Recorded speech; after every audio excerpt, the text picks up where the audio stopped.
Yo, what's up guys? This is Looca. In this video, I'm just going to be talking a little bit about the new AATROX items, the new build, and my thoughts on it, and my gameplay with it so far. And I'm just kind of going to give a summary and an overview of what I think.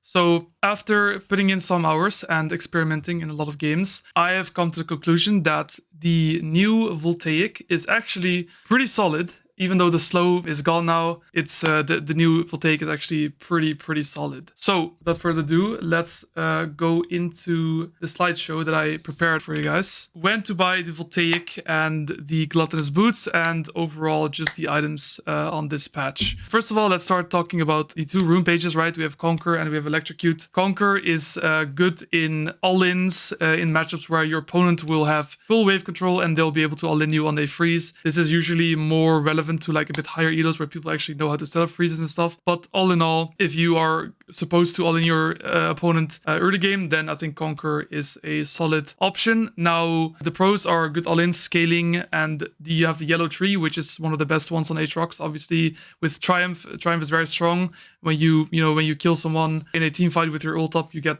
a lot of HP back. Alacrity or Haze, whichever one you prefer. And then we have something like a stand, very solid. Secondly, the cons, it's a very slow playstyle. It's not that slow. It's like slow and controlled, so to speak. Bad versus ranged. Now in ranged matchups and in ranged team comps, you don't even get to stack your Conqueror. Realistically, you will never get to stack this. So it's not the greatest value. And it has no burst. Conk has no burst. So again, if you're in a ranged team comp, you can't really one-shot people when you're flanking them.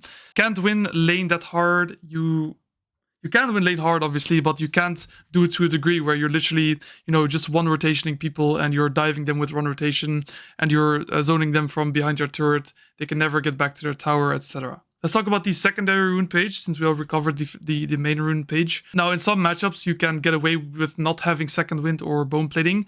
You have to think about the practical value of those runes in these matchups, such as Camille. Camille can, second wind, not the best, but she can also just proc your bone plating with her W, so also not the best. So therefore, we go sudden impact and ultimate hunter. Same for Yorick.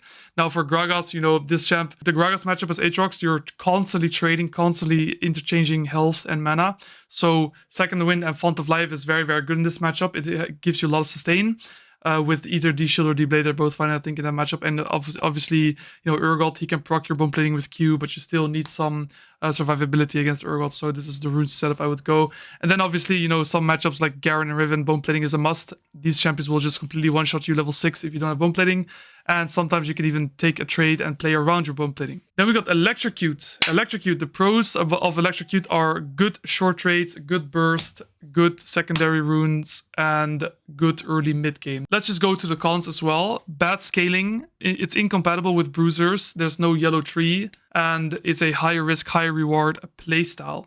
You have a crap ton of damage, especially early game in laning phase. It falls off later on though, compared to Conqueror. However, Stun and Impact is just really broken rune in general. And I like Sixth Sense as well. I think it's maybe underrated rune. And Ultimate Hunter obviously very good on AATROX. So this is a very good, 2-item spike, early mid game rune page. And then the secondary runes, of course, right? You have Second Wind, Bone Plating. You can do whatever you want really in this rune page. And then the cons, I mean, look, you can't go Bruiser AATROX build with Electrocute. It's really bad. And what I mean with high risk, high reward, I've never carried games harder with Electrocute Lethality AATROX. If you get a lead in lane, you'll run away with the game entirely. It's insanely broken how hard you can carry with this. But if you don't get a lead, it's going to be a little bit harder. But there are plenty of chances, obviously, in the game to get leads, right? Even if you're 0-0-0, as long as you have like 10 assists per minute, you'll be in a good spot that game. Now, the new boots, before I get into like the full builds, right? Let's talk about this real quick. I think that you still go steel caps into like all the tech champions, such as Riven, Set, Renekton, Olaf, Darius. I think it's still almost, I would even say, mandatory to build these boots. And then versus AP champs and tanks, I think you should always go these other boots, the Omnivamp ones. There are exceptions. For example, when you play versus Vayne and you're rushing Edge of Night as hard as possible, you could maybe, get Edge of Night and then you see, oh, she's not that strong, she's kind of weak this game, I can go opt into these other boots. And you don't really go with mercs, guys. If the enemies have a high CC comp, let's say they have Leona plus Galio plus Sion, right? You should go with tenacity runes, not mercs. Just go Omnivamp boots with tenacity runes. 15% tenacity runes is really good. Moving on, we have when should you take which build and rune page. If the enemies have low CC, you should build pure damage. So think about it this way. AATROX's tankiness comes from his healing. Where does his healing come from? From dealing damage. If you are CC'd, you are not able to deal damage. If you are not CC'd, you are able to deal damage and be tanky because of it. So against low CC team comps, you should be building pure damage one shot only and you will just out heal. I've had fights where I'm full damage build and I'm literally healing 8k health that fight. It is absurd how much you're healing. So an enemy team comp with low CC but they have assassins, now that is a problem because if they have an Echo and a Talon in their team, you can heal, but if they kill you before you get your abilities off, well then that's a problem, right? So we also have a separate item build for that. And against enemy with high CC, well then you're probably going to be building Bruiser or more like a hybrid style where you're trying to survive their initial CC and then kill them afterwards. But obviously if you are full squishy and you get CC'd and you get one shot, it's pointless to have all the damage. So we're going to look into all these. First off, we got when the enemies have a low CC comp, well, we're just going to build pure damage, as I said. A lot of these items can be interchanged. Right now, I prefer to build Full Take first, Profane second, and then you can kind of opt into a third item of your choice. For example, if the enemies have a Vayne or a Zoe, Edge of Night's very good. If the enemies have a Karma and a Seraphine, I would say Serpent's Fang can be good.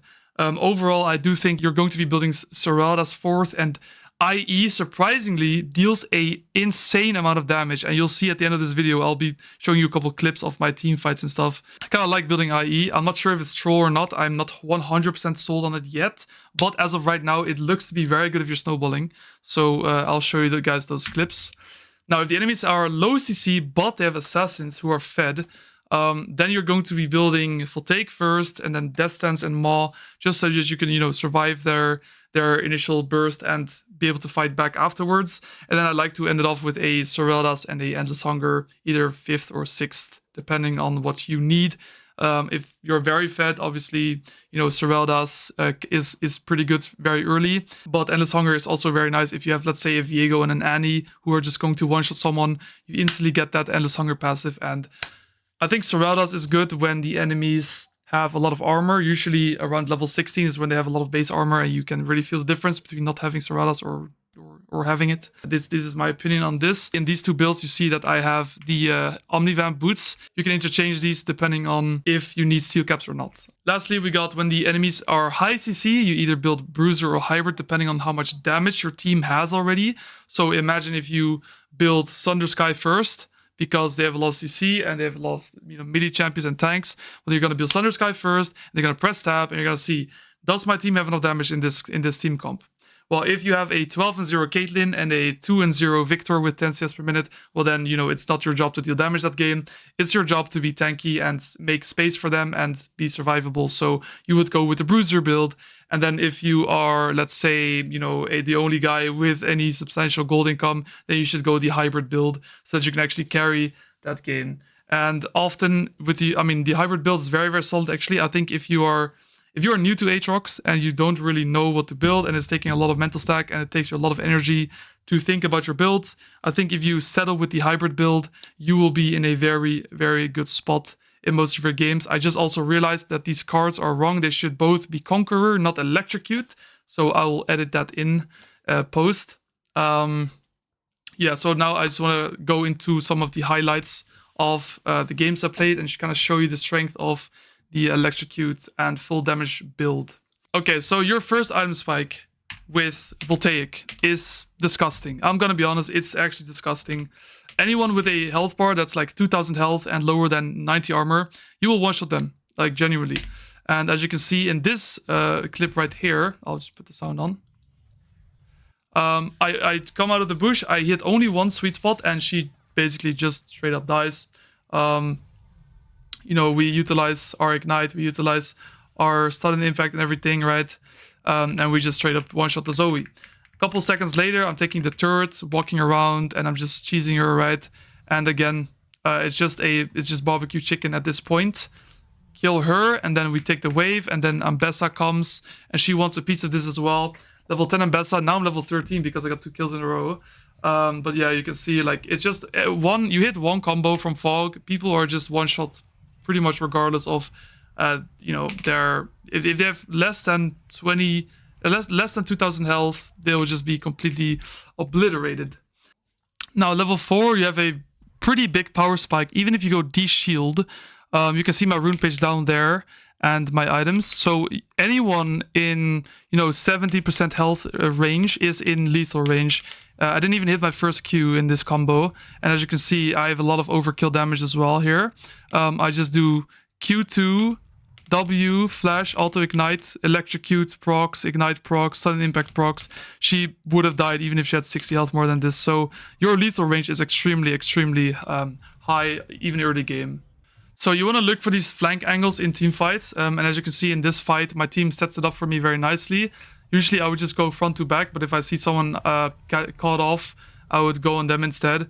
It's very nice to have this Q. So you see the combo, right? You do Q, E forward, and then you, in the middle of your E animation, you can use your Profane Hydra, and it will deal 500 extra damage to whoever is stuck in there. So really the only thing I hit in this fight was Q Profane, and that basically killed them. I'll need one more auto to kill both of them. And that's why Profane second, I feel like it's actually pretty solid right now. Another fight where we have a flank, right? My team sets it up for me very nicely. I just walk up, do my combo, one-shot that guy, E over the wall, one-shot this guy, and my damage is absolutely disgusting this game. Another example, Qing over the wall, one-shotting Seraphine, 1500 damage crit on her, E-ing over the wall, looking for the Ashen Vein with the flank. I know Ash has no flash here, so I flash forward, Q, kill her, alto the Vein with Profane passive, and you see how much I'm healing, right? Like, I'm tanky because of the amount of damage I heal. Like, even this Q here heals me 652 HP. And yeah, that's kind of why it's such a good build against low CC team comps. Another fight, in this game, I'm on my 3 item spike, level 15. I made very little mistakes this game, and I just kept to not dying, only taking good fights. And you're just a complete menace in fights with this build. You will be able to just one-shot anyone, especially with flash up. Just flash forward, Q2 or Q3 with Profane Hydra, just basically one-shots the entire enemy team. Another fight here. Again, we're flanking, right? That's how we play fights with this champion. We want to look for the enemy backline. We just one-shot Hecarim real quick, and then we go forward. I think that I saw a 1700 damage crit there, if I'm not mistaken. Yeah, that's 3300 damage in 1 Q. Yeah, that's pretty crazy. I think this clip showcases beautifully how much damage you can actually tank and how tanky you are with this build. You'll see it for yourself, right? I'm basically just healing back all the damage they deal to me. I'm not anti-healed here, but it doesn't even matter. Even if I was anti-healed, I would be able to still heal everything back. I mean, I'm healing 1200 HP per Q, I think, at this point. So yeah, it's pretty nasty. I think I kill Sona here too. Yeah, I mean that's pretty insane, isn't it? That's pretty insane. Yeah, here you can see this was a pretty funny clip actually. I was just trolling around in their base. I'm 16 kills in this clip. And you will just see how much I'm healing here. Pay attention to the Profane Hydra proc. I'm anti-healed, by the way. I have the grievous wounds right now are applied on me. Watch this. Yeah, that was Ravenous Hydra, by the way. Profane Hydra, but Ravenous Hydra. Just one passive healed me. Just pressing my item healed me 828 HP with anti-heal. So I would normally heal almost double this. I would heal 1400 HP or something. And my damage is just completely disturbing. Now I can show you why. Because I won lane this game. I solo killed this guy, by the way, really funny solo kill. I solo killed this guy, and now with my lead, I can, like, this is disgusting. I can basically go behind his turret and just one-shot combo him. He has the flash there, otherwise he dies. Come back to lane with one item, and this is what you can do with your one item lead.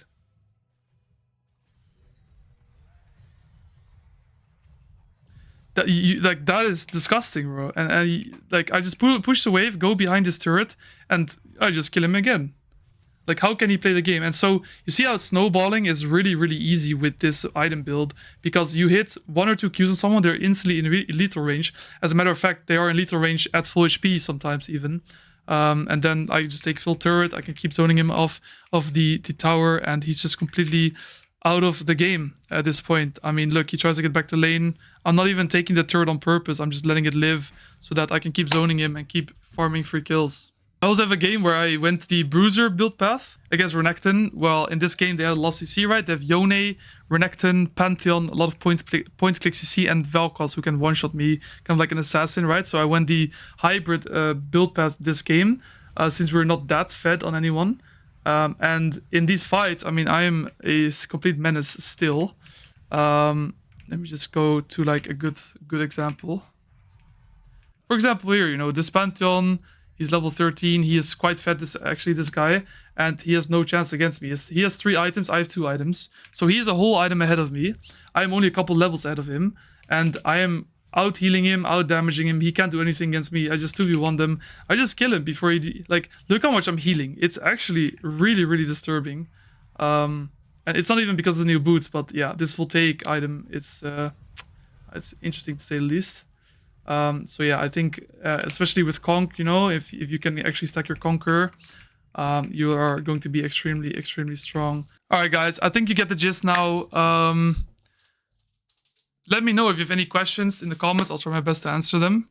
I think this is a, you know, it's not fully finalized, but I'm pretty sure I'm 80% correct on this build. This is kind of how you're supposed to play AATROX. You look at the enemy team comp, you look at what you need, you look at your team comp, what do you have, win conditions, play the according thing, build the according thing, and enjoy your free LP with this new AATROX, guys. Peace out.